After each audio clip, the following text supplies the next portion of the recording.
예수님께서 이 땅에 오신 것은 그 예수라는 이름의 뜻에서 자기 백성을 저희들의 죄에서 구원할 자, 건져낼 자라는 뜻입니다.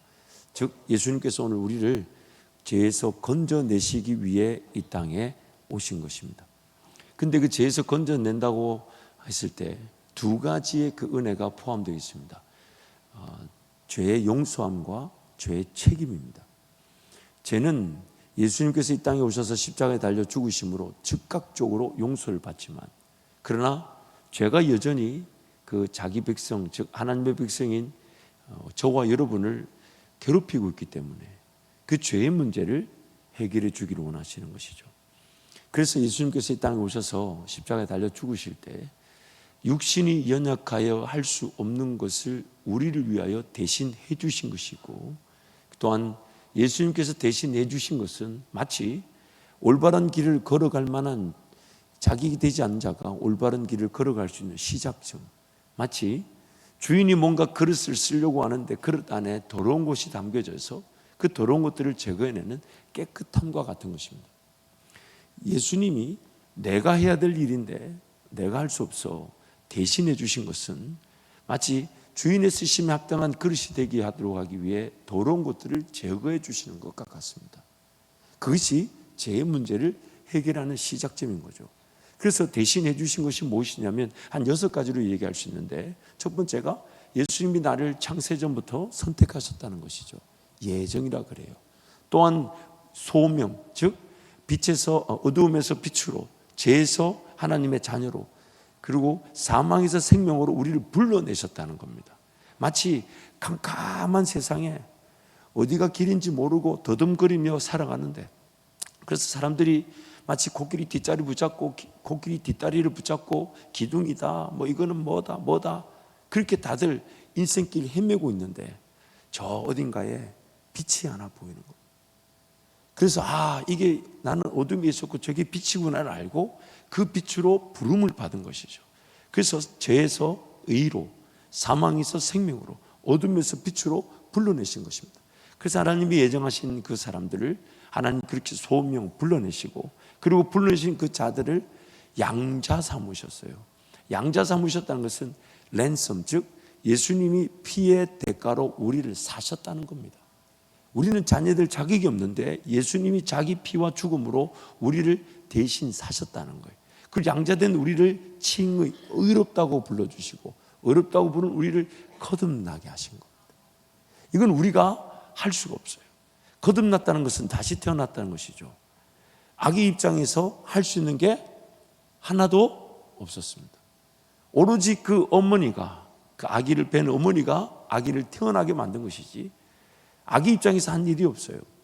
그래서 성경이 이렇게 말해요. 우리가 반드시 해야만 했던 일들을 우리가 할 수 없어서 예수님이 하신 거예요. 그래서 이제부터 그 베푸신 그 은혜들, 그래서 그 믿음과 회개를 통해서 우리를 이제 성화시켜 나가는 겁니다. 하나님의 예정된 자녀를 불러내시고, 불러내신 그들을 양자 삼으시고, 양자 삼으신 그들을 의롭다 하시고, 의롭다 그들을 거듭나게 하시고, 거듭나게 하신 그들에게 믿음, 회개, 회심을 주셔서 예수님을 따라갈 수 있게 한 것이죠. 그래서 깨끗한 그릇 되게 한 겁니다. 물론 여전히 그 안에 더러운 것들이 막 도사리고 있고 다시 생겨나기도 하고 세상 것이 밀려와 욕심, 정욕이 채워지기도 합니다. 그러나 끊임없이 그 가운데서 성령께서 우리를 빚어내시고 빚어내시는 것이죠. 그래서 우리는 지금 죄에서는 즉각적인 용서를 받았지만 그 죄와 사망의 법에서는 아직 해방되지가 않았습니다. 그래서 오늘 그런 우리를 어떻게 하면 하나님 건져내실 것인가? 그것이 바로 율법과 우리의 관계가 되는 것입니다. 하나님의 기록된 말씀과 우리의 관계 속에서 하나님은 그런 죄인인 나를 죄에서 건져내기를 원하신다는 것이. 그래서 여러분, 오늘 우리 인생의 여정이 바로 그 여정을 보내고 있는 겁니다. 여전히 용서함은 받았지만 죄 가운데 빠져 쓰러지고 넘어지는 이 죄인을 하나님께서는 포기하지 않으시고 끝까지 붙드셨다가 그 하나님의 은혜로 기어이 그 죄를 이겨내고 죄와 피 흘리기까지 싸울 줄 아는 자, 그 자로 거듭나게 하신다. 그렇게 빚어지게 하신다는 것이죠.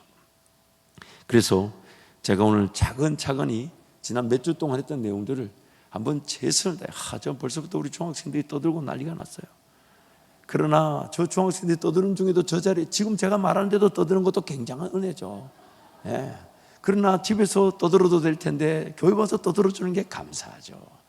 그래서 저 중학생들의 저런 정말 그런 불신과 또 뭐라고 해야 되나, 좋은 말을 해야 되는데 주여, 아무튼 저렇게 우리 듣고자 했는데 참 우리 중학생들 저렇게 앉아 있는데 제가 이 내용을 정리하면서 야, 이거 정말 하나님 은혜가 필요하다. 그러나 최선을 다해서 제가 설명해 볼 때 여러분 길을 쫑긋 세우시고, 우리 중학생들도 길을 쫑긋 세우고 떠들면서 들을지어다. 아멘. 이건 집에서 떠들어도 되는데 교회에서 떠드는 거 감사하잖아요. 여러분 우리 중학생들 큰 박수를 한번 더 격려하겠습니다. 참 떠들면서 박수 받는 데가 어디 있겠어요. 야, 교회밖에 없는 거예요. 자, 그래서 여러분 내용을 한번 지난 몇 주 동안 율법에 대한 이 관계적 부분에 대해서 말씀을 좀 살펴봤는데, 오늘 한번 최선을 다해서 한번 정리해 보도록 하겠습니다. 지난날 모든 삶의 내용들은 반드시 일어나야만 했던 일입니다. 필연입니다. 원든 원치 않든, 심지어 절대로 일어나길 원치 않았던 사건, 사고 혹은 실수, 실패, 심지어 제약까지도 하나님의 그분의 주권과 작정 속에 반드시 일어나야만 했던 일입니다. 필연입니다. 이것은 지나간 과거에 대한 제1원칙입니다. 그 일을 내가 원든 원치 않았던 간에 일어났다면 반드시 일어나야만 했던 일입니다. 단지 하나님께서 과거에 일어난 내 실수, 실패, 심지어 제약을, 그리고 그 일어난 일들을 하나님의 주권과 작정 속에서 합력하여 선을 이루시듯 하나님의 은혜의 계기가 되게 하신 것이죠. 내가 정말 그렇게 하나님의 자녀임에도 죄를 지을 수 있었고 죄 가운데 쓰러지고 넘어졌다 해도 원치 않았던 그 죄조차도 이미 과거에 일어났다는 것은 반드시 나의 삶에 그것이 일어나야만 했다는 겁니다. 그리고 그 일어난 일을 하나님께서는 하나님의 주권, 즉 모든 것이 하나님으로부터 나와서 하나님으로 말미암아 하나님께로 돌아가는 확정된 사건 속에서 하나님의 작정, 반드시 그 일을 그렇게 허락 혹은 허용하시겠다는 하나님의 일하심의 결과이기도 합니다. 하지만 원인은 하나님께 있지 않습니다. 나와 사랑의 관계, 인격적인 관계 속에서 하나님과 동행할 수 있도록 나에게 주신 자유의지, 즉 내가 자발적으로 뭔가 선택하고 결정할 수 있는 자유의지가 하나님 그분을 거절하게 만들었던, 그러나 그럼에도 불구하고 내 자유의지로 인한 제약이랄지라도 반드시 일어나야만 했습니다. 쉽게 설명하면 이런 거죠. 그것이 안 일어나면 내가 그만큼 죄인인 줄을 모른다는 겁니다. 모른다는 겁니다. 여전히 우리는 죄와 사망의 법에 사로잡혀 있습니다. 예수를 믿고 거듭날 때 우리가 할 수 있었던 일은 하나도 없었습니다. 즉 나에게 변화된 것은 하나도 없었습니다. 그저 예수님이 날 위해 죽어주심으로 여전히 죄짓고 쓰러지고 넘어지는데 하나님의 자녀로 삼아주셨어요. 그러나 여전히 죄짓고 쓰러지고 넘어지는 죄와 사망의 법이 나를 철저하게 붙들고 있습니다. 사로잡고 있습니다. 늘 넘어지게 만듭니다. 그래서 예수 믿는 사람과 믿지 않는 사람의 차이는, 예수 믿지 않는 사람은 죄를 죄로 모르고 죄 가운데 붙잡혀 있다면, 예수 믿는 사람은 죄를 죄로 알고 죄 가운데 붙잡혀 있습니다. 그러나 예수 믿지 않는 사람들과의 차이점은 여전히 죄를 짓고 쓰러지고 넘어짐에도 하나님께서 나를 포기하지 않으시고 성령 하나님과 동행할 수 있도록 도와주신다는 거예요. 예수 믿지 않는 사람에게는 한 길밖에 없어요. 죄와 사망의 길, 지옥 길밖에 없으나 예수 믿는 사람들은 두 길 중에 한 길입니다. 중립은 없어요. 죄의 길에 빠져 있든지 혹은 성령의 길로 들어서 있든지. 우리에게는 성령의 길이라는 새로운 선택지가 나타난 것이지 죄와 사망의 길에만 빠져 있도록 내버려 두지는 않으신다는 것이죠. 그러다 보니 하나님의 자녀가 되었음에도 불구하고 단번에 하룻밤 사이에 죄인에서 의인으로 바뀔 사람은 아무도 없습니다. 그래서 서서히 이 죄라는 것을 파악하고 죄에서 이겨내는 과정이 바로 우리 평생의 삶입니다. 이게 목적이 되지 않으면 삶에서 일어나는 사건, 사고, 그리고 가장 기초적인 욕구, 먹어야 되고 마셔야 되고 입어야 되는 이 문제를 이겨내지를 못합니다. 하나님은 근본적으로 내 죄의 문제를 해결하기를 원하시고, 그 죄의 문제가 해결되어질 때 무엇이 살아나게 되냐면 하나님을 온전히 예배하는 맛을 보게 되고, 하나님 한 분이면 충분한 줄 알아. 살아도 하나님 내 인생을 이끌어 가실 것이고, 데려가셔도 천국 간다는 믿음으로 먹고 마시고 있는 문제에 붙들리지 않습니다. 그래서 오늘 우리의 이 죄인됨이 하룻밤 사이에 변화되지 않아 우리를 붙들고 계신 하나님께서 거듭났다, 즉 다시 태어났다는 그 순간부터 이제 이 죄의 문제를 해결하기로 하시는 거예요. 단순히 겉에 드러나는 어떤 질병, 질환, 혹은 그때 드러나는 사건, 사고, 수박 겉핥기식의 문제에 빠져 있는 게 아니라 내 속 사람을 정결하게 하시고 깨끗하게 하시고 하나님의 그 은혜와 뜻과 인도하심이 담겨지는 그 인생이 되게 하기를 원하신다는 것이에요. 그래서 여전히 죄와 사망의 법에 시달리면서 하나님 날 포기하지 않으셔서 그렇게 예수님이 안 믿어질 때도 나를 기다려 주시고, 하나님의 뜻이 없는 곳에서 인생을 허비하고 방황하며 세상 속에 살아간데도 나를 기다려 주시고, 하나님 그분의 영광과 그 나라를 위해 살아야 되는데 당장에 내 먹고 마시는 것도 안 되는데 내 자식들도 돌보지 않는데 어떻게 하나님 나라의 영광을 보냐며 그 영광과 눈에 닫혀져 있는 나를 끝까지 인내해 주셔서, 그래서 그 하나님의 뜻과 인도하심이 없는 곳에서 방황하고 헤매며 쓰러지고 넘어질 때도 나를 자녀 삼으셨기 때문에 자녀가 실수 한 번 했다고 죄졌다고 포기합니까? 안 한다는 거예요. 붙잡아 주시고 세워주시고, 그래서 나 같은 죄인을 하나님, 그래서 로마서 5장 말씀 보면 우리의 상태를 세 가지로 얘기하죠. 우리가 하나님의 뜻을 제대로 몰라 방황하는 그 연약할 때에도 그리스도께서 나를 위해 죽어주셨고, 내가 죄인 되었을 때도 여전히 죄 가운데 빠지고 죄 가운데 사로잡혀 죄인으로만 사는데도 예수님 날 포기하지 못하시고, 심지어 하나님과 원수 되었을 때도 하나님 나를 대적하지 않으시고 끝까지 품어주시고 그리스도를 통한 하나님의 사랑을 확증하셨다고 그렇게 우리에게 말씀하시는 것이죠. 그래서 하나님의 자녀이지만 여전히 죄를 짓고 쓰러지고 넘어진 일을 당할 때마다 자신들의 죄인됨으로 인하여 이 죄가 일어났다는 것을 알고 주님께로 달려나와 예수 이름 의지해서 회개할 때 즉각적으로 용서를 받죠. 왜? 자녀됨이 포기되지 않으니까. 용서 받을 때 성령께서 또 위로해 주시고 격려해 주시고 용기 주시고 다시 일어나 하나님을 찬양하게 하시고, 참 우리 하나님의 인내와 자비하심과 노하기를 더디하심이 아니면 이 자리에 예배할 수 있는 사람은 단 한 명도 없었을 거예요.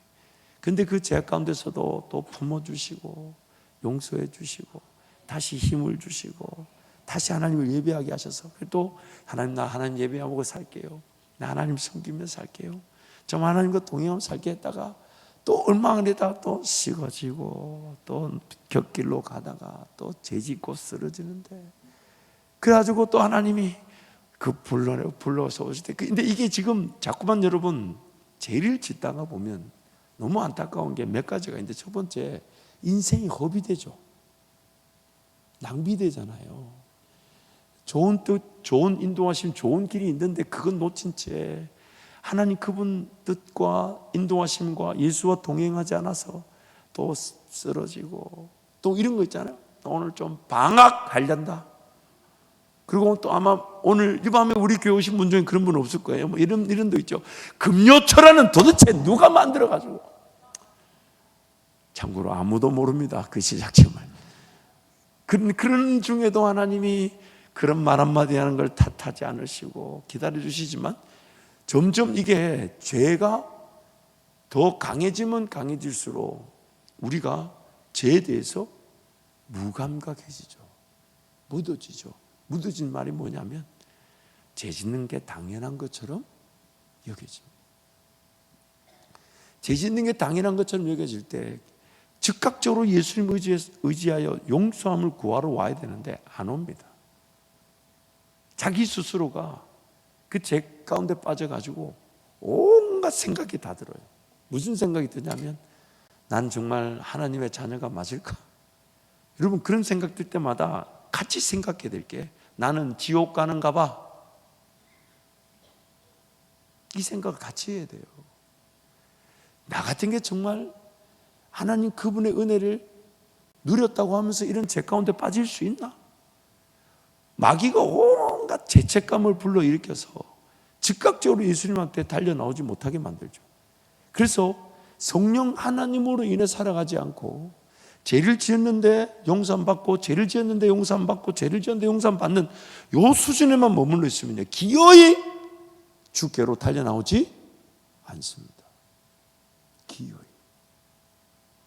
그래서 성경이 우리에게 뭐를 얘기하냐면 항상 쉬지 말고 기도하고 범사에 감사하라.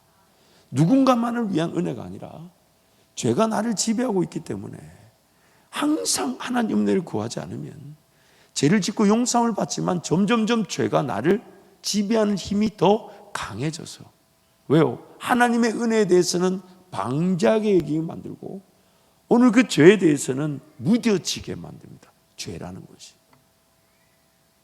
그래서 항상 여러분, 오늘 우리의 기도가 뜨겁게 나오지 않을 때마다 두려워야 될 게 뭐냐면 어떤 문제가 터지고 어려움이 터져야만이 기도가 뜨겁게 나오는 기도는 절대로 오래가지 않습니다. 절대로 오래가지. 성령 하나님의 은혜가 아니고서는 기도가 기도다워질 수가 없다는 거예요. 성령 하나님의 은혜를 주시지 않으면 기도가 기도되어질 수 없는데, 아무리 인생에 큰 문제를 만나고 어려움 만나도 분명 그 어려움과 문제도 하나님 그분 앞에 깨어있지 못했던 것이고 하나님 그분의 은혜를 구하지 못했던 것이고 성령으로 충만하지 못했던 것이기 때문에 그 어려움과 문제도 내가 자초한 것이지만 그 문제 어려움이 생겨났을 때도 조금은 기도한 듯 보이지만 금방 그 기도가 식어져 버립니다. 그렇게 직장 달라고 기도해놓고 직장 생기면 직장 때문에 기도하러 안 옵니다. 그렇게 길을 열어달라 해서 길을 열어줬는데 그 길을 열어줬더니 그 길을 감당하느라고 예배 자리에 안 옵니다. 이게 바로 우리 죄인입니다. 이게 우리의 죄예요. 더군다나 이 죄라는 것이 교묘하게 우리 가운데 죄의 책임을 지게 만들죠. 인생이라는 삶의 책임도 나에게 있다고 여기고 자꾸만 더 좋은 계획을 찾고 더 좋은 은혜를 구하고 더 좋은 꿈을 꾸고 더 좋은 방법을 구하는데, 그래서 성령 하나님께 와서 들으려고 하죠. 성령 하나님, 내 길을 보여주십시오. 내 직장을 보여주십시오. 내가 무슨 사업할까요?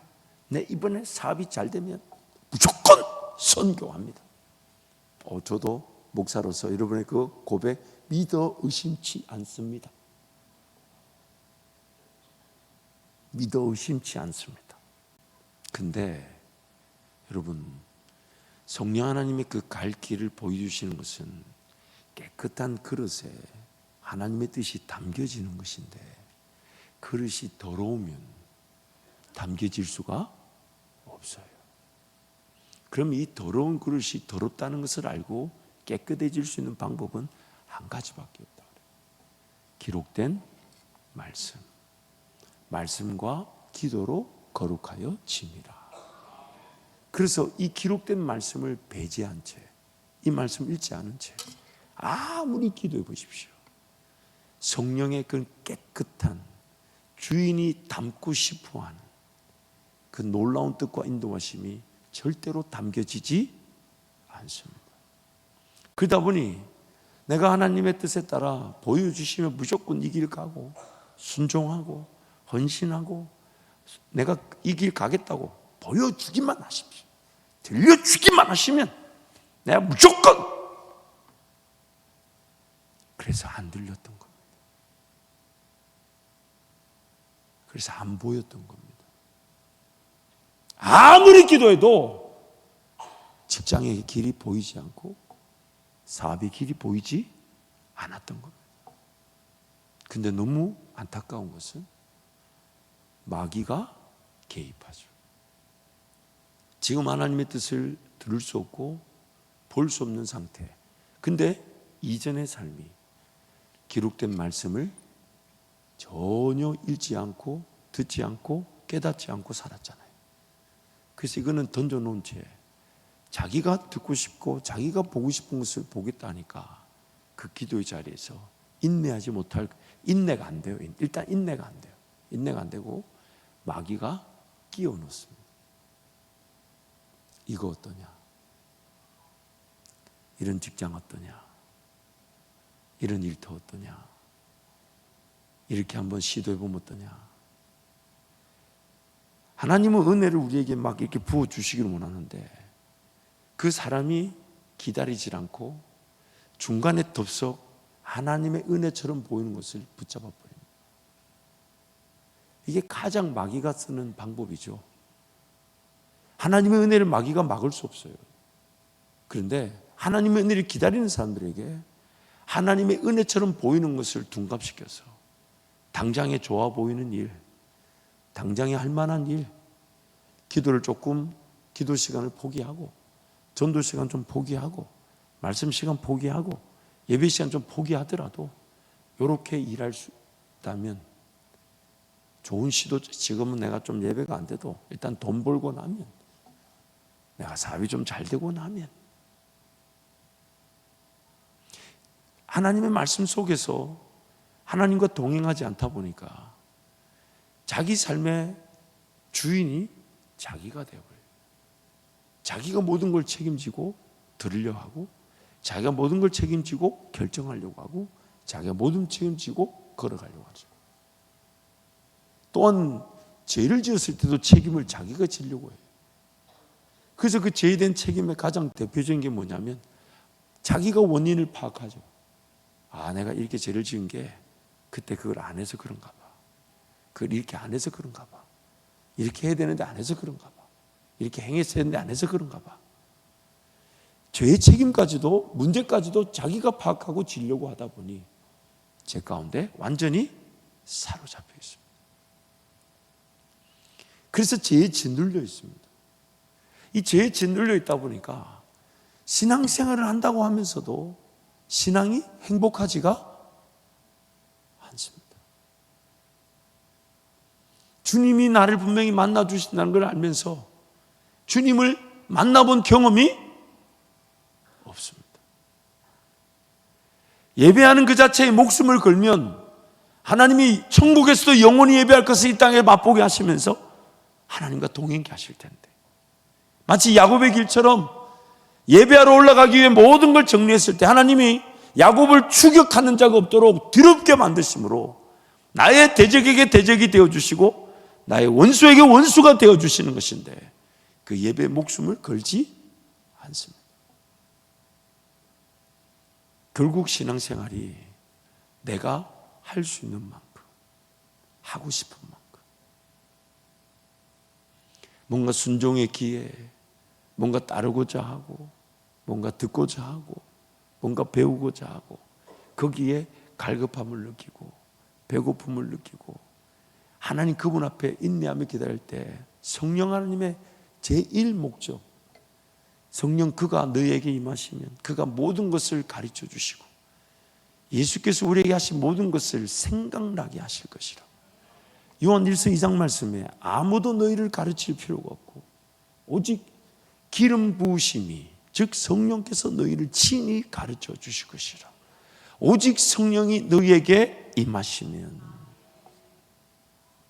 그것이면 충분한데 그것을 기다릴 줄 모르는 거죠. 오늘 우리가 그 죄에 그렇게 시달리고 있는 겁니다. 그러다 보니 삶에서 일어나는 필요, 원함, 세상의 소리, 유행, 문화 이런 것들이 삶에 마치 하나의 그런 징검다리처럼 일단 이거부터 그 다음엔 이거부터.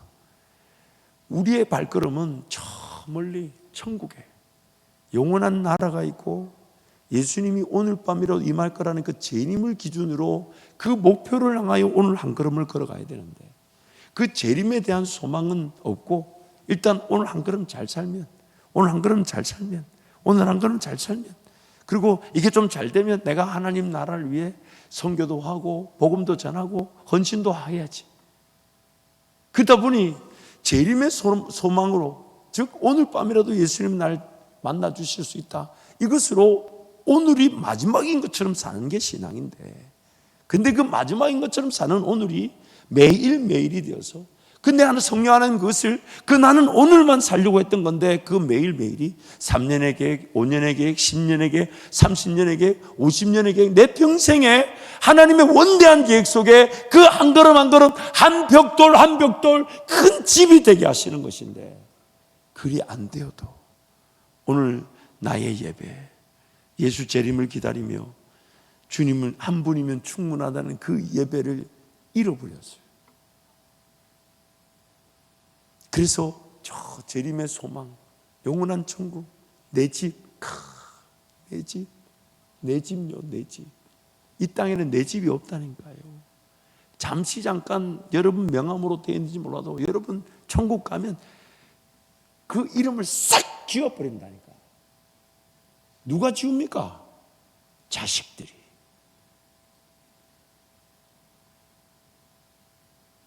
그래서 오늘 내 한 걸음의 삶을 그냥 이거를 잘 살아내면 언젠가는 천국 가겠지가 아니라, 저 천국으로 오늘 가고 싶은데 남겨두신다면 오늘 나는 뭐가 제일 소중할까?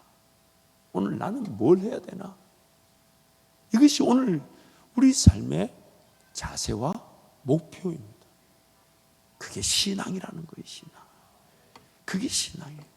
그럴 때 하나님이 뭔가 감당해야 될 것을 보여주시면 할렐루야 아멘이고, 보여주지 않으셔도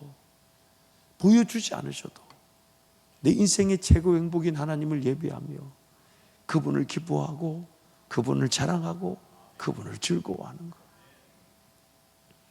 사역을 지금 사역자의 길을 걸어가는 우리 목사님들, 사역자들 명심하셔야 될 게, 반드시 이거 한번 물으십니다. 반드시 이거 한번 물으세요. 그게 뭐냐면, 내가 오늘 아무것도 없을 때 나는 누구냐? 아무것도 없을 때. 제 개인의 경험뿐만 아니라 제 주변의 모든 신앙의 선배들 다 쳐다봐도 이 한 번의 고비는 반드시 있습니다. 제가 2007년에 사역을 그만뒀을 때 하나님이 1년 동안 저한테 가르쳐 주신 것이, 사역지는 때가 되면 하나님이 열어주실 것이나 사역지가 없을 때 너는 누구냐? 그때 처음 알았어요. 제가 사역지가 있어서 일용할 양식이 주는 것이 아니라 사역지가 없어 일이 없을 때도 나는 하나님의 자녀이기 때문에 일용할 양식을 책임져 주신다는 것을 그때 알았어요. 그래서 그때 제가 사역지가 없어도 나는 복음 전하는 자니 전도하러 가고, 전도한 영혼들에게 말씀을 가르치고 그들과 함께 그 교회 공동체를 이루는 게 저한테는 전부였어요. 근데 2011년이 되었을 때 하나님 또다시 저에게 물으셨어요. 사역지가 없는데 길을 떠나자 하셔서 떠나서, 그래서 여러분 지난 주일에 봤잖아요. 차 사고 나가지고 출발한 그 길이에요. 그러나 주님 가자 하시니까, 아무리 여기가 좋다 해도 길이 보이지 않는 그곳이 오히려 주님 가자 하시는 길이면 거기에 능력이 있고 거기에 권세가 있는 거지. 여기 보장되어 있는 내 삶이 능력과 권세가 없는 내 인간적인 생각이라면 이것만큼 비참한 길이 없죠. 그래서 주님 따라가는 거예요. 보이지 않아도 따라가는 거예요. 그래 갔더니 주님이 또 사역지 없이 너는 또 누구냐 물으셔서, 그때는 아예 마음을 다 잡아먹고 새벽 4시부터 새벽 기도하고, 새벽 기도 마치고 나면 예배당을 떠나지 않고 내가 말씀 묵상만 하겠습니다. 예배만 드리겠습니다. 그리고 12시에 점심 얻어먹고 전도하러 나갔어요. 사역지가 없을 때 나의 정체성이 복음을 전하는 거니까. 그때 만약 제가 그 훈련을 받지 않았다면 지금도 물질이 들어오니 안 들어오니, 자식들을 어떻게 살려야 되고, 물론 그런 걱정이 없지 않는 게 아니에요. 저도 아비이기 때문에 분명히 그런 걱정이 있습니다. 하지만 하나님께 맡겨놓는 거예요. 하나님, 그래서 우리 애들한테도 부탁하는 거예요. 너희들 인생을 책임지는 게 내가 아니다. 그래서 매 순간 하나님께서 뭔가 책임져 주셨을 때, 채워 주셨을 때 자식들에게 가르쳐 주는 거예요. 이거 나 없었는데 하나님 이렇게 주셨으니 너희들 지금 가는 그 길 하나님 가라 하시는가 보다. 가보자. 그래서 주님 가라 하시면 가고 서라 하시면 서는 건데, 가든지 서든지 앉든지 오늘 우리 인생의 제일 큰 목표는 내가 하나님을 예배하는 것과 하나님 한 분이면 충분하다는 거예요. 무엇을 얻으려고 사는 인생이 아니고, 무엇을 이루려고 사는 인생이 아니에요. 어딘가에 이루고자 함도 아니고, 어디에 성취하려고 사는 것도 아닙니다. 날마다 예수 그리스도 그 부활에 참여하고자, 그 죽으심과 고난에 참여하여 예수 그리스도를 아는 그 지식이 가장 고상하다는 것. 그게 바로 우리 인생의 목표인 것입니다. 예수 그리스도를 아는 지식에서 자라날 것이고, 예수 그리스도 그분 안에는 세상의 모든 보화와 보물의 지식이 다 담겨져 있고, 아무것도 염려하지 말고 오직 기도와 간구로 감사함으로 하나님께 아뢰면 모든 지각에 뛰어난 하나님의 평강이 그리스도 예수 안에서 우리 마음과 생각을 지켜주실 것이기 때문에 예수님 한 분이면 충분한 겁니다. 그걸 모르는 거예요. 그걸 모르니까 당장 인생이 좀 잘 살아지고 나면, 내 자식도 좀 잘 되고 나면, 뭔가 내 먹고 마시고 입는 문제가 좀 해결되고 나면, 나부터 조금 더 살만하면, 그런 뭔가 하나님 은혜를 더 누릴 것처럼 착각했던 겁니다. 그래서 오늘 우리에게 가장 필요한 은혜는 나 같은 죄인을 위해 내가 죽어야 될 죽음을 대신 죽어주신 예수 그리스도의 사랑을 깨닫는 겁니다. 그 사랑이면 충분한데, 왜냐하면 하나님은 그 사랑이 자기의 전부라고 하십니다. 그 사랑을 대체할 사랑이 없고, 그 사랑을 대신할 사랑이 없고, 내가 삶을 살아가면서 어떤 은혜를 누리든지 간에 예수님의 십자가 사랑보다 더 클 수가 없고, 내가 살아가면서 어떤 능력과 권세를 보든지 간에 그 능력과 권세를 봤다고 예수님의 사랑을 깨달을 수 있는 게 아니라, 오직 하나님의 말씀을 통해 찔러 쪼갰을 받고 죄인됨을 깨달을 때, 그때야 비로소 예수님의 십자가 사랑이 깨달아지고, 하나님께서 우리를 위해 자기 아들도 아끼지 않고 모든 것을 내어주신 그 사랑을 이해하게 돼서 그 사랑이면 충분한 인생을 살게 되는 겁니다. 이게 안 되니까, 예수님의 십자가 사랑을 모르니까 다른 데서 허덕거리는 거예요. 여러분, 우리 안에 하나님이 아니면 채워질 수 없는 영이 있습니다. 공간이 있습니다. 그래서 충만하라고 말씀하십니다. 근데 그 충만할 수 있는 게 뭘로 충만해지냐면, 나 같은 죄인 용서함 받아 예수 이름으로 하나님 앞에 설 수 있게 된 거, 예수님의 그 십자가 사랑이 내 안에 가득 채워지는 것, 오직 예수 그리스도와 그의 십자가에 못 박히신 것만 알기로 작정하는 것, 다른 것들은 다 배설물로 해로 여기는 것, 예수로만 충만하는 것, 다른 그것으로 채워질 수가 없는데 다른 것에 허덕거리고 있는 나. 그래서 오늘 우리 인생이 신앙의 여정 속에서 가장 갈급해야 되는 것은 예수님 만나는 것, 예수님 따르는 것. 그런데 너무 감사한 것은 내가 만난 예수님은 내일 더 만날 수가 있고, 내가 오늘 따라간 예수님은 내일 더 따를 수가 있었어. 날마다 내 안에 그 갈급함과 목마름과 배고픔은 영원히 식어지지 않으나 예수로 채워지고, 예수로 충만해지고, 예수로 가득해지는 인생.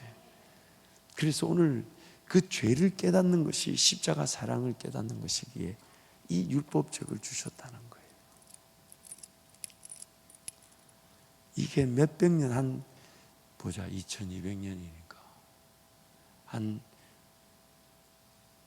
1600을 빼면 450년 전만 해도 이 한 권을 들고 다닐 수가 없어가지고 하나님 말씀을 대할 수가 없었습니다. 근데 오늘 우리에게 이렇게 주셨건만 여러분 이거 얼마나 사모하고 계십니까? 얼마나요? 요즘 이제 우리 이 얘기는 안 하는 것이죠. 근데 요거는 얘기할 수 있을 것 같아요.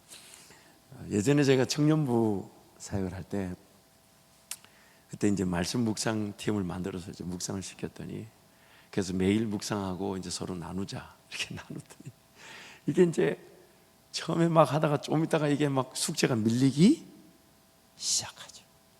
밀리기 시작하면서 꽃감 빼먹듯이 하나씩 빼먹으니까 이런 요청이 들어와요. 목사님, 이전 것은 지나갔으니 오늘부터만 하면 안 되겠습니까? 그래서 그러면 이전 거는 묵상까지는 아니더라 그래도 읽고 지나가야 문맥이라도 파악하지 않겠냐. 오늘 읽어야 될 내용이 그 이전의 문맥의 흐름상 오늘 읽어야 될 거지. 그게 앞에 문맥도 그래 읽긴 하자. 그런데도 그 읽는 게 안 돼가지고 제가 토요일 날 시간을 정해서 오라 해가지고 그래서 읽기라도 밀렸던 거 읽는 거예요. 밀렸던 거 새로운 거 하는 게 아니고 그 밀렸던 거 읽는데도 어느 날 어떤 지체가 저한테 와서 한 열흘 정도가 밀린 지체인데 저한테 와서 이러는 거예요. 목사님 의미가 없어 안 했습니다. 무슨 의미 했더니 막 숙제하듯이 막 읽고 그래서 저녁에 집에 가면 밥 먹자마자 바로 책상에 와서 읽는 날 막 읽고 그 다음에 거기서 막 옛날에 방학 때 밀린 일기 쓰듯이 그래서 성경 구절 하나 썼고 그리고 그 성경 구절 적은 거 가지고 이걸 어떻게 쓰나 싶어서 그냥 대충 적고 그리고 기도하고 매일 하다 보니까 이걸 과연 이거 의미가 있습니까? 그래서 안 했다는 거예요. 그래서 제가 그랬어요. 반드시 그 기간도 지나가야 한다. 그 기간 없이 성경 구절 한 구절 한 구절이 읽자마자 뼈에 사무치고 즐겁고 맛있는 사람은 아무도 없다. 지금은 숙제하는 것처럼 하고 지금은 뭔가 안 읽는데 그냥 하자 할 수 없이 하고 또 어떤 지체가 그래요. 제가 보니까 성경 구절만 다른데 묵상 내용이 어제 거하고 똑같더라고. 그래가지고 야 이게 어제 걸 그대로 썼네 했더니 자기가 너무 놀라는 거예요. 왜 놀라냐? 분명히 어제 걸 안 봤는데 어제 거하고 똑같이 썼다는 거야. 그래서 야 정말 너도 대단하다. 정말 성경 본문이 다르고 그 자기가 적은 성경 구절이 다른데 어제하고 똑같이 진짜 글자 한두 개 차이.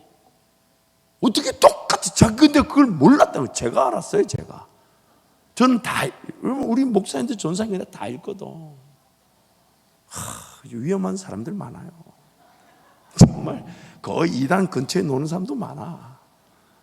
그렇지만 주님이 탓하지 않으시니까 저도 탓하지 않습니다.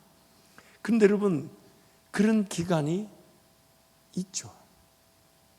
그런 기간 없이 공부의 자세, 묵상의 자세가 갖춰지지 않습니다. 하지만 콩나무 시루에 물을 줘보면 당장에 그 물은 콩나무에게 흡입되지 않고 흡수되지 않고 다 빠져나가는 것처럼 보여도 콩나무는 자라나는 것처럼 하나님 말씀을 그렇게 읽었는데 안 읽기는 거 또 의미 없이 지난 것처럼 보여도 하나님은 그런 나를 포기하지 않으시고 그래도 옛날에는 그 정도도 성경도 안 읽고 그렇게 살았던 인생이었던 내가 오늘 그래도 이만큼이라도 읽게 됐으니 하나님은 얼마나 좋아하실까. 그리고 지금 그렇게 읽어나가는 성경은 나중에 얼마나 큰 은혜가 있을까. 마치 이런 거예요. 당장에 불이 붙는 것처럼 보이지 않아도 심지에 기름이 스며드는 것과 같아요. 젖어들고 젖어들 때는 아무런 역사도 보이지 않고 아무런 일하심이 나타나지 않는 것처럼 보여도 그 말씀은 반드시 내 심령에 부어지고 지나가듯 느껴져도 스며들고 스며들고 스며들다가 때가 돼서 하나님이 불을 한번 탁 붙여주시면 성령의 불이 되어서 인생의 불을 지피는 그 역사의 주인공이 되는 것입니다. 사랑하는 성도 여러분, 그래서 이 기록된 말씀, 이 율법은 오늘 우리에게 꼭 필요한 것입니다. 그래서 이 율법에 대한 말씀을 제가 총 5가지 주제로 한번 정리해봤어요. 첫 번째, 예수 그리스도로 말미암아 율법은 폐하여지지 않고 어떻게 된다고요? 완전하게 됩니다. 하나님 말씀 함께 선포합니다. 선지자를 폐하러 온 줄로 생각하지 말라. 폐하러 온 것이 아니요 완전하게 하려 함이라. 진실로 너에게 이르노니 천지가 없어지기 전에는 율법의 1.1획도 결코 없어지지 아니하고 다 이루리라. 로마서 말씀 함께 선포합니다. 그런즉 우리가 믿음으로 말미암아 율법을 파괴하느냐? 그럴 수 없느니라. 도리어 율법을 굳게 세우느니라. 아멘. 이로 보건대 율법은 거룩하고 계명도 거룩하고 의로우며 선하도다. 아멘. 율법의 말씀은 폐하여지지 않습니다. 율법은 크게 3가지로 나눈다 그랬어요. 제사, 의식법, 그리고 도덕법.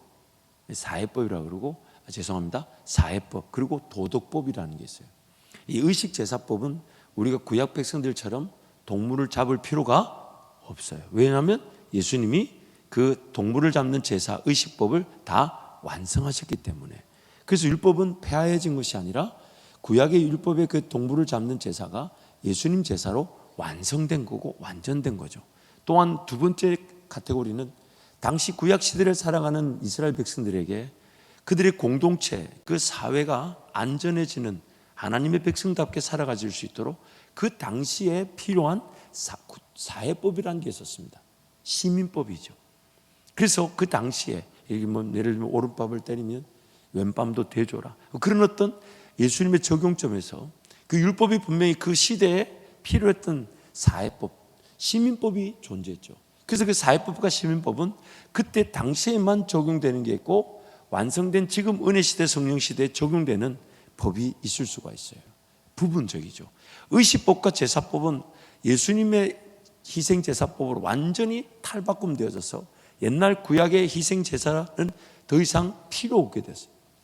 그리고 구약 백성들에게 주셨던 그런 이 시민법, 사회법은 예를 들면 이런 거죠.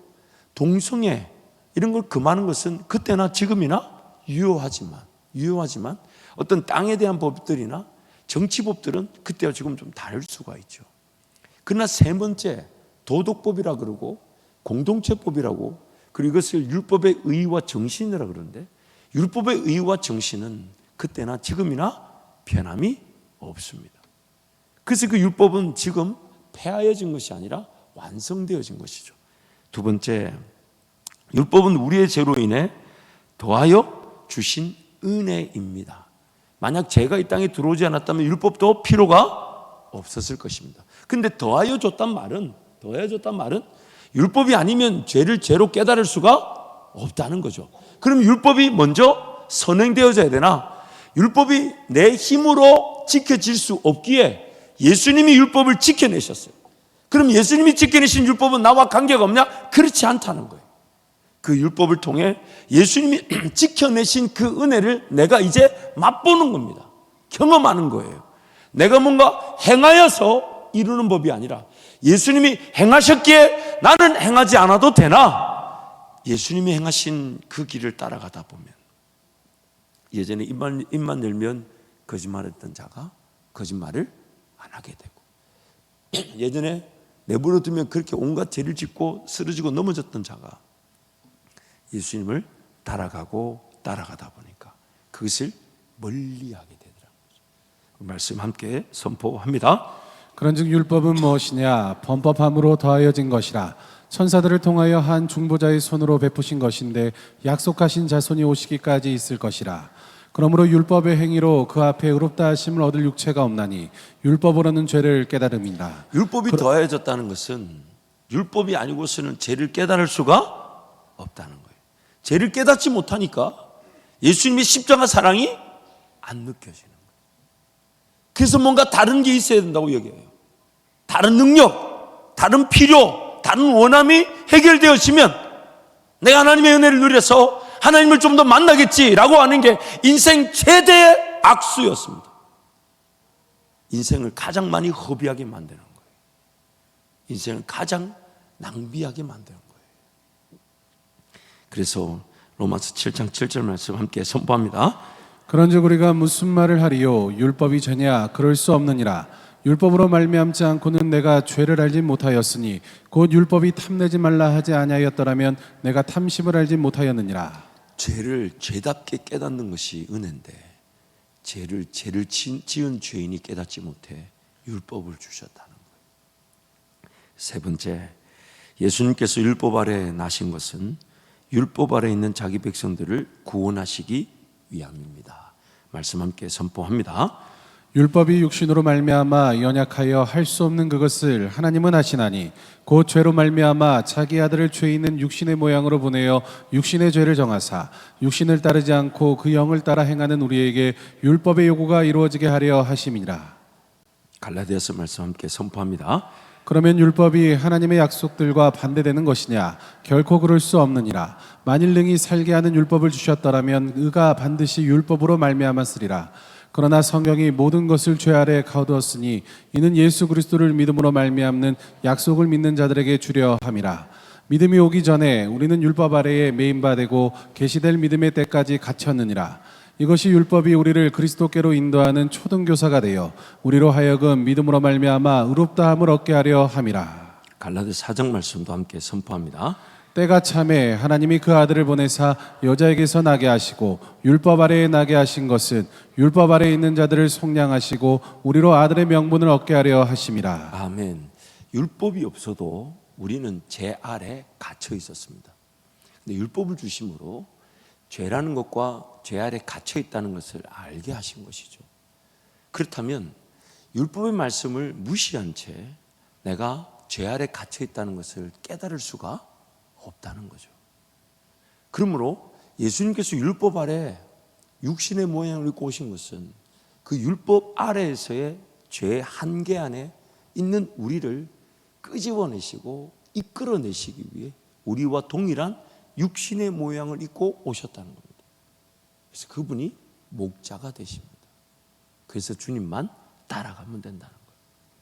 그러므로 오늘 하나님의 말씀이 오늘 이렇게 기록되어 주신 것은 다름 아닌 이 율법을 통하여 내가 율법의 저주 아래 갇혀 있다는 것을 깨달으라는 겁니다. 근데 이 말씀이 아니면 율법의 저주 아래 갇혀 있다는 것을 모른다는 겁니다. 죄의 지배 아래 사로잡혀 있다는 걸 모른다는 거예요. 그래서 성령 하나님과의 동행이 이루어지지 않았던 겁니다. 한번 이렇게 질문을 던져볼까요? 율법을 읽지 않고 이해하지 못한다면 과연 율법 아래 있는 우리는 어떻게 구원을 얻을 수 있을까요? 이 질문을 이렇게 한번 바꿔볼게요. 율법이 없어도 율법의 저주 아래 갇혀 있는데 율법을 모른다면 율법의 저주 아래 갇혀 있다는 것을 어떻게 알 수 있을까요? 이걸 이렇게 한번 또 바꿔볼게요. 죄라는 질병에 걸려 있는데 율법이라는 진단서를 통해 진단을 받지 않는다면 그 죄는 어떻게 깨달아질 수 있을까요? 그래서 마지막으로 이렇게 한번 질문을 바꿔볼게요. 하나님의 은혜를 누릴 때에 죄라는 질병을 이해하지 못하여도 죄에서 건짐을 받지만 죄를 죄로 인식하지 못하는 이들을 위해 하나님께서는 어떻게 하셔야 할까요? 죄의 지배 아래 갇혀 있다는 걸 몰라도 자기 백성이기 때문에 우리를 건져내셨어요. 그러나 여전히 죄의 지배를 받고 있는 우리를 하나님의 은혜는 어떻게 하면 그 죄의 지배 아래 있는 우리를 죄의 지배 아래 있다는 걸 알 수 있게 할까요? 그래서 하나님의 말씀의 역사는 살아있고 운동력이 있어 좌우의 날선 어떤 곤보다 예리해서 혼과 영과 및 관절과 골수를 찔러 쪼개고 지음을 받은 내가 하나님 앞에 낱낱이 벌거벗은 것처럼 드러나게 해서 치시나 고쳐주시고 찢으시나 싸매어 주시는 예수만 바라보게 하시고 예수께만 가게 하시고 예수만 의지하게 하시는 것. 그게 바로 율법의 저주 아래 갇혀 있는 우리에게 하나님의 은혜는 기록된 율법의 말씀을 통해 우리를 낱낱이 드러내서 하나님 그분, 그 은혜, 즉 예수 그리스도 아니면 치료될 수 없다는 것을 깨닫게 하시고 예수님의 십자가 사랑이 믿어지게 하셔서 예수님 한 분이면 충분합니다.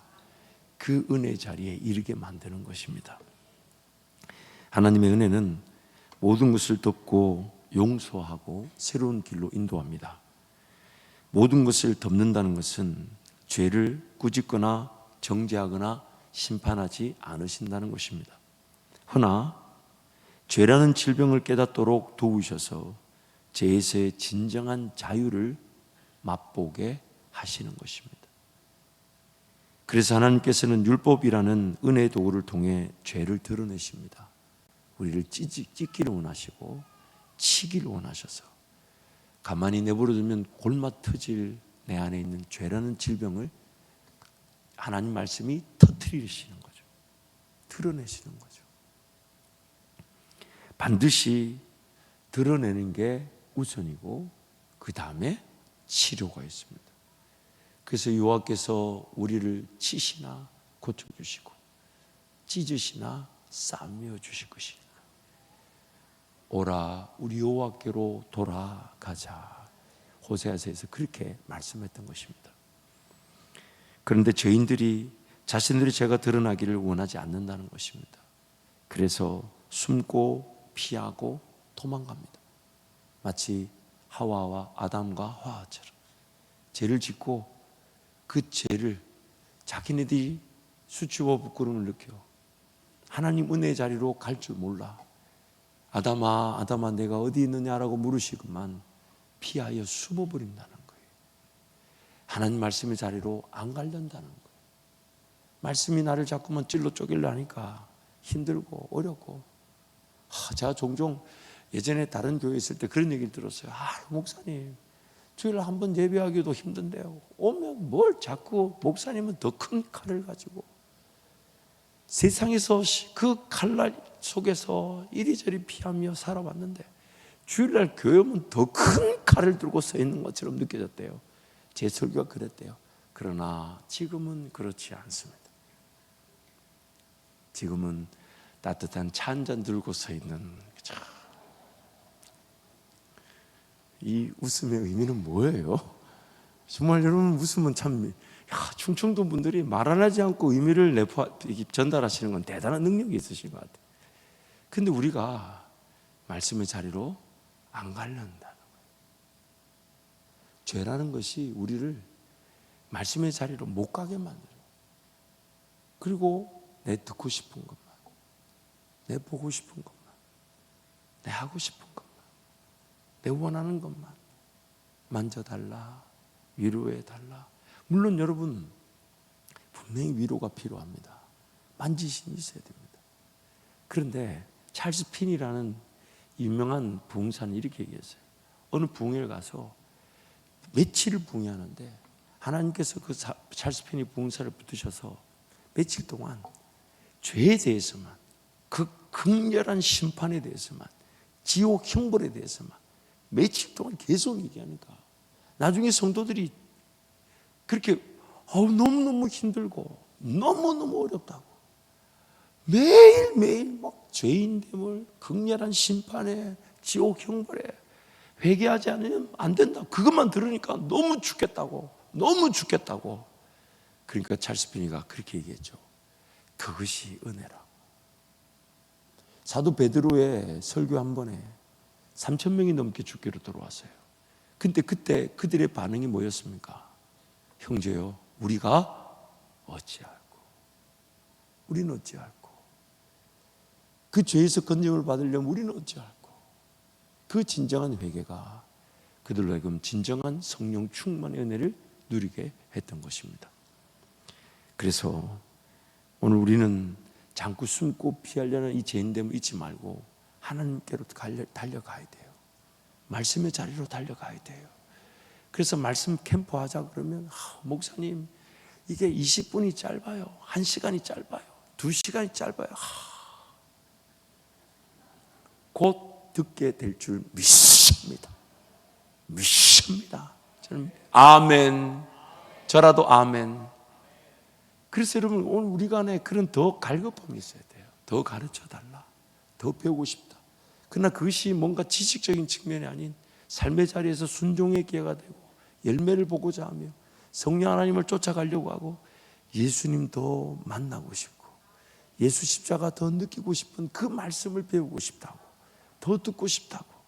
그것이 오늘 우리의 갈망이 되어야 되는 거예요. 왜냐하면 만약 그렇지 않는다면 숨고 피하고 도망간다 다닌다고 해서 안 살 수 없는 인생이기 때문입니다. 하나님 말씀을 내 죄인됨이 거절하게 만들고 못 읽게 만들고 하나님 말씀을 양식으로 대하지 못하게 만들어도 인생은 살아야 됩니다. 결정할 일이 많아요. 선택할 일이 많아요. 지금 아직 내가 얼마나 죄인인 줄도 모르고 예수님의 십자가 사랑도 내가 잘 모르겠는데 직장 없는 것 때문에 고민이고 뭔 일해야 될까, 뭘 마셔야 될까, 뭘 입어야 이걸 고민한 이 자체가 얼마나 비참한 일입니까? 나를 만드신 분이 하나님이시고 내 인생을 포기하지 않는 분이 하나님이시며 천국 가는 그날까지 지키신다고 하셨는데 그게 안 믿어져 가지고 못 산다, 죽을 것 같다, 못 입는다, 자식들은 어떠냐, 여기에 사로잡혀 삽니다. 이게 우리의 죄인됨의 형편이에요. 그래서 하나님 말씀의 자리로 오라는 거예요. 말씀의 자리로 가자는 거예요. 말씀만이 나를 살리실 것이기 때문에. 왜냐하면 말씀만이 생명이기 때문에. 그래서 네 번째, 그래서 율법의 역할은 우리의 죄를 드러내어 죄인됨을 깨닫게 해줌으로써 철저하게 자기를 부인하고 죽여서 예수님의 십자가 사랑의 감사가 살아나게 하는 것입니다. 함께 말씀을 선포합니다. 율법이 들어온 것은 범죄를 더하게 하려 함이라. 그러나 죄가 더한 곳에 은혜가 더욱 넘쳤나니 오라 나는 공고한 사람이로다. 이 사망의 몸에서 누가 나를 건져내랴. 우리 주 예수 그리스도로 말미암아 하나님께 감사하리로다. 그런즉 내 자신이 마음으로는 하나님의 법을 육신으로는 죄의 법을 섬기노라. 아멘. 다섯 번째, 성령 하나님께서 율법을 통해 더욱 성화될 은혜의 길을 열어 가십니다. 율법을 완성하신 예수님을 따라감으로써 완성된 율법을 더욱 사모함으로 따르고자 하는 것입니다. 지켜서 얻는 은혜가 아닌 하나님의 은혜로 지켜진 율법을 따르는 것입니다. 그리고 내가 지키고 따른 것이 나를 지킵니다. 말씀 함께 선포합니다. 그러나 율법은 사람이 그것을 적법하게만 쓰면 선한 것임을 우리는 아노라. 자유롭게 하는 온전한 율법을 들여다보고 있는 자는 듣고 잊어버리는 자가 아니요 실천하는 자니 이 사람은 그 행하는 일에 복을 받으리라. 화 있을진적 외식하는 서기관들과 바리새인들이여, 너희가 박하와 회양과 근처의 11조는 들이되 율법에 더 중한 바 정의와 긍휼과 믿음은 버렸도다. 그러나 이것도 행하고 저것도 버리지 말아야 할지니라. 아멘. 사랑은 이웃에게 악을 행하지 아니하나니 그러므로 사랑은 율법의 완성이니라. 아멘. 오늘 예수께서는 우리가 하나님과 동행할 수 없는 자들이기 때문에 하나님과 동행할 수 있도록 마치 주인의 쓰심에 합당한 깨끗한 그릇이 되도록 우리가 할 수 없는 일을 행해 주셨습니다. 그래서 장세전부터 예정된 나를 위해 대신 죽어주심으로 나를 그 어둠에서 사망에서 또 죄에서 하나님의 자녀로 불러내어 주시고 불러내어 주신 그들을 하나님의 자녀로 삼아주시고 자녀 삼으신 그들을 칭의 의롭다 하시고 또 의롭다한 그들에게 믿음을 더하셔서 회개하며 예수 바라보게 하심으로 이제 성화의 과정 속에, 그러나 성령 하나님께서 영원토록 우리를 포기하지 않으시는 견인의 은혜로 그 영화 천국에 이르게 하시는 것입니다. 그 성화의 과정 속에서 오늘 하나님은 율법의 말씀을 통해 우리의 죄인됨을 깨닫게 하시고 나 같은 죄인을 위해 십자가 달려 죽으신 예수님의 사랑을 깨달아 알게 하시고 예수님의 십자가 사랑을 깨달으면 우리 인생 자체가 살아도 주를 위하여 살고 죽어도 주를 위하여 죽게 되는, 사나 죽으나 인생 자체가 예수님의 것이기에 살려두신다면 하나님을 섬길 것이나 오늘 데려가신다면 저 영원한 천국에서 하나님을 영원히 노래하게 될래 그 날을 기대하며 사는 것. 그런데 하나님은 그 예배자의 한 걸음 한 걸음이 그저 오늘이 마지막인 것처럼 예배하는 나의 걸음이 하나님 나라를 이루는 토대가 되게 하시고 기둥이 되게 하시고 집이 되게 하셔서 그 역사를 나타내실 때 저와 여러분이 한 말은 이건 내가 한 것이 아니라 예수께서 하신 것입니다. 이건 내가 산 것이 아니라 예수님이 사신 것입니다. 이거는 내가 꿈꿀 수 있던 것이 아니라 나는 오늘이 마지막인 것처럼 살았는데 성령께서 그런 꿈을 주셔서 그걸 품고 예배했을 뿐인데 오늘 여기에 서게 되었다고. 그래서 여러분 그 길 속에서 성령 하나님 율법의 내용들을 가르쳐 주시죠. 이렇게 한번 해볼래? 이렇게 한번 자제해 볼래? 이렇게 한번 절제해 볼래? 이렇게 한번 네가 인내해 볼래? 이렇게 한번 참아줘 볼래? 이렇게 한번 견뎌줘 볼래? 이렇게 한번 사랑해 볼래? 그래서 우리가 뭔가 행해서 느는 애가 아닌 예수님이 이미 그 길을 걸어가셔서 우리에게 본을 보여주셨기에 나도 그 길을 걸어가는 것인데 그 길이 나를 지키더라는 것이죠. 그 길이 나를 온전하게 만들더라는 것입니다. 그래서 여러분 율법은 폐하여진 것이 아닙니다. 율법이 아니면 죄를 깨달을 수 없습니다. 그러므로 이 율법의 말씀 우리 주야로 묵상하면서 그래서 막 성경을 읽으면서 질문들이 우리 담당 목사님들한테 쏟아지고 담당 목사들은 그런 거 막 연구하고 우리 성도들은 더 알고 싶어하고 그래서 우리끼리 막 어떻게 더 준비할래? 어떻게 할래? 아직 저와 여러분의 엄청난 그 거리감은 곧 좁혀질 줄 믿습니다. 그래서 여러분 하나님 말씀을 대하는 즐거움으로 우리 함께 살아가는 공동체가 되기를 축복합니다. 함께 찬양하겠습니다.